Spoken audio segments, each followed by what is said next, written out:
It's a moral abomination, yeah, and yes, it's tactically stupid. They bombed a submarine and just let the sailors drown to death.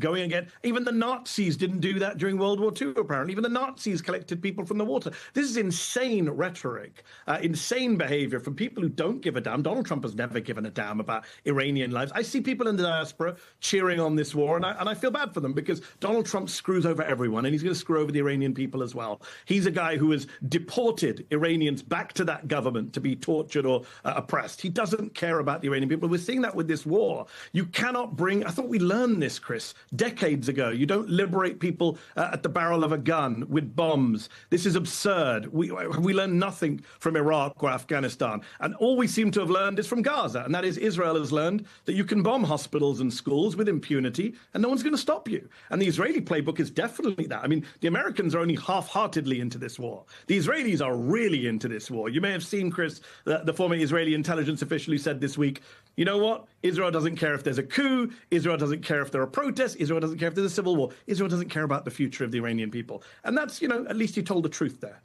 Yeah, it was a think tank in Tel Aviv talking to the Financial Times. He's a former Israeli intelligence official who worked on the Iran desk, Danny Citronowitz. Yeah, and he was saying basically, look, our outcome from our defense perspective, our strategic aim here is a weakened regime that can't threaten us. Whatever that looks like, it doesn't matter. The U.S., however, I mean, this is sort of the last point here is, this is just in a very different public opinion universe than the Iraq war happened. And it does strike me that is going to be relevant very quickly in terms of how this continues.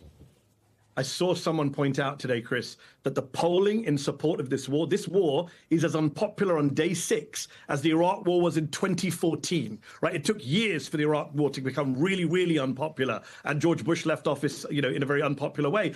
But this, most American wars, the public gets behind, even if they're skeptical. Once the troops are deployed, Afghanistan, Iraq, you get behind that war. No, not in this one. I think it's only going to get more unpopular as more civilians die. I think people are going to see what's happening. I keep thinking of that meme, that sketch from the British comedy show Mitchell and Webb, where the two Nazi generals look at each other and say, are we the baddies?